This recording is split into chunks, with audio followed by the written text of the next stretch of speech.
Pagi ini kita sama-sama bisa menjadi saksi dimulainya sebuah amanat baru yang diembankan kepada 13 orang pejabat di lingkungan Pemprov DKI Jakarta.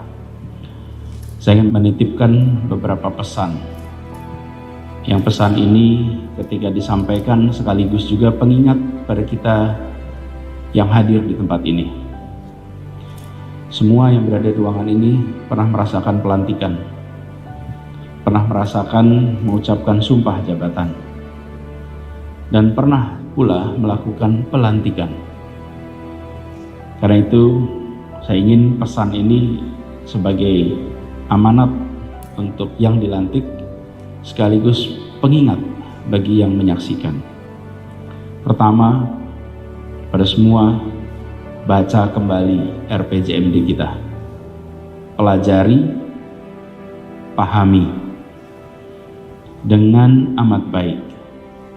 Yang kedua, baca, pahami dengan amat baik semua janji gubernur, wakil gubernur yang harus dilaksanakan di Pemprov DKI Jakarta. Ada 23 jumlahnya, dan itu harus kita laksanakan sama-sama.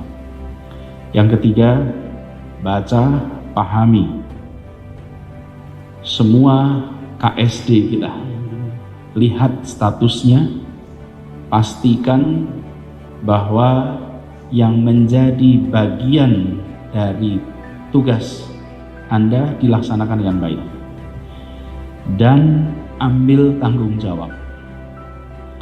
Artinya ambil tanggung jawab itu bila menyaksikan ada KSD yang belum terlaksana atau belum tuntas dan sektor bidang yang Anda pimpin bisa kontribusi, maka jangan tunggu panggilan, tapi datangi, lakukan koordinasi dengan semua pihak yang relevan. Ini adalah pesan pertama, bahwa kita semua harus bergerak ke arah yang sama, dan arah itu ada pada dokumen-dokumen yang sudah ditetapkan dalam ketentuan kita, RPJMD, janji-janji, dan KSD. Itu sebagai visi.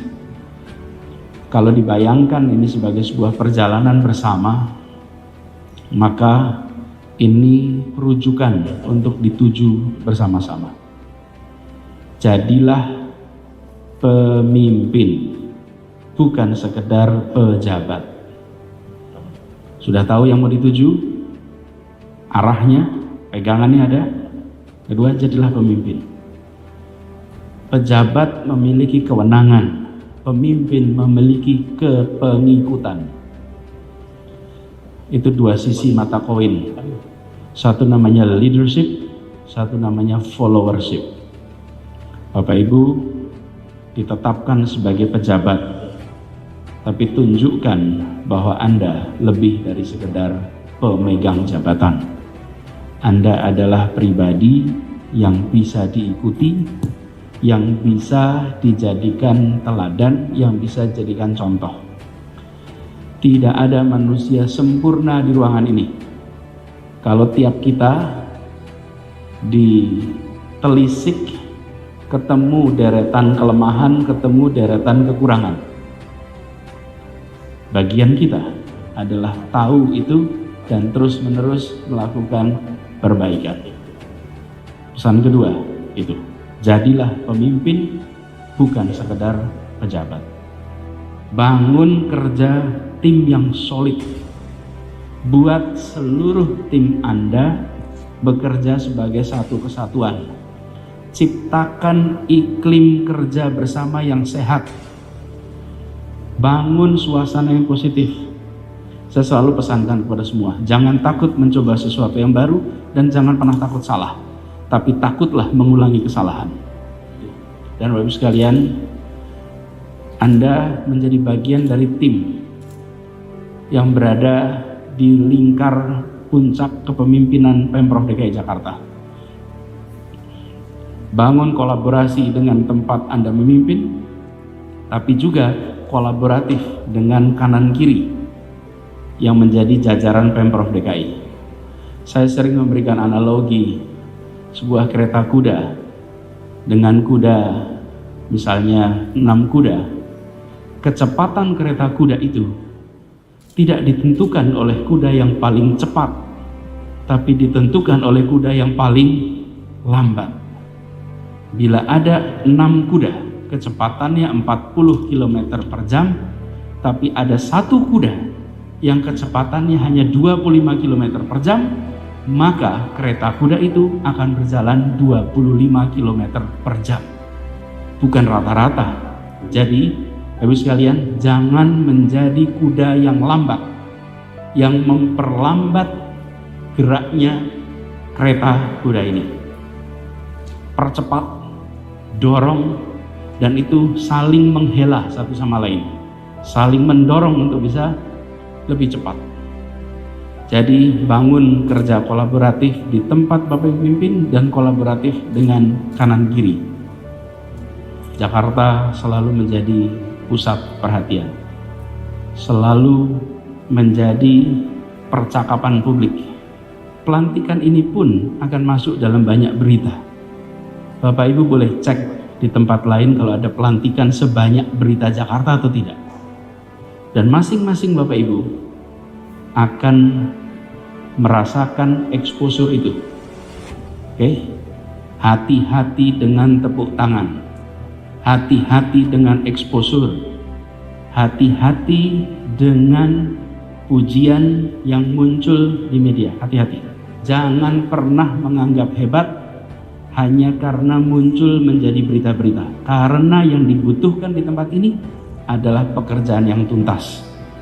Semua yang bekerja di tempat ini pasti ingat tahun lalu ketika pandemi ini mulai.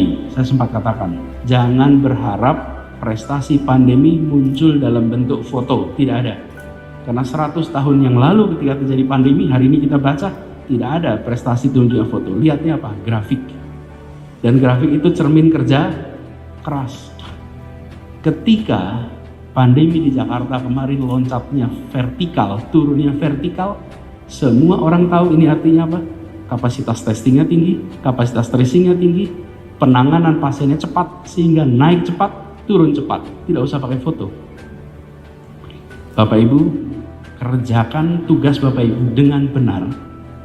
Biarkan nanti sejarah yang mencatat bahwa Bapak Ibu di tempat ini bekerja dengan baik. Jangan fokus kepada keramaian kanan kiri, tapi fokus pada penuntasan yang nomor 1 tadi. RPJMD, janji, KSD. Fokuskan di situ. Karena pada akhirnya itulah tempat kita nanti akan mempertanggungjawabkan kepada semua. Bangun komunikasi dengan baik. Jelaskan apa yang dikerjakan dengan baik. Di tempat ini banyak bekerja, banyak berkomunikasi. Tidak cukup banyak bekerja, harus banyak berkomunikasi. Kerjakan kedua itu yang sebaik-baiknya.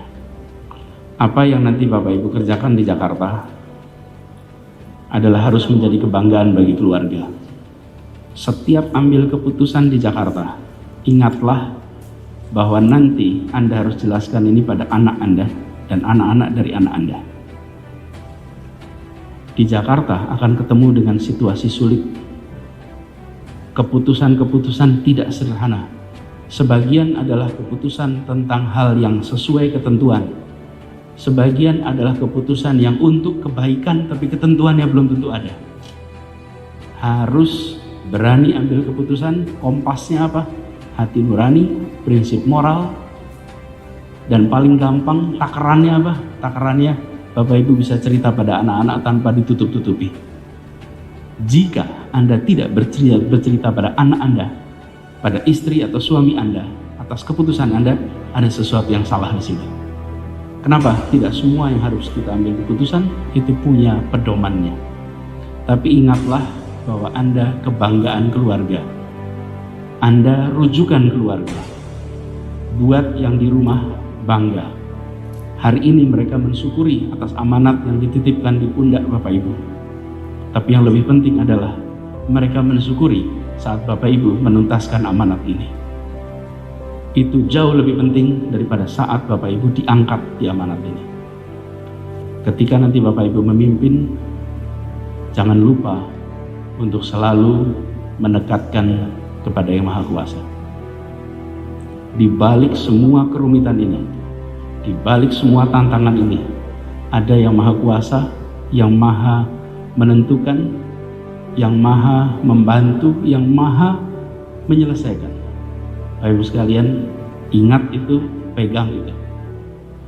Laksanakan amanat ini dengan sebuah kepercayaan bahwa Bapak Ibu mendapat titipan dari Allah Subhanahu wa Ta'ala, dari Tuhan Yang Maha Kuasa, yang dititipkan melalui proses seleksi, melalui proses pengambilan keputusan, dan akhirnya hari ini ada di pundak Bapak Ibu. Jalankan dengan sebaik-baiknya. Dan pesan bagi semuanya yang ada di ruangan ini, kalau saya selalu sampaikan pada siapapun yang akan bertugas, dua kata: impress us. Bikin kami kagum, bikin kami hormat, buat kami respect. Kerjakan itu, insya Allah Tuhan Yang Maha Kuasa, Tuhan Yang Maha Pengasih memudahkan Ibu dan Bapak dalam menjalankan amanat ini. Terima kasih.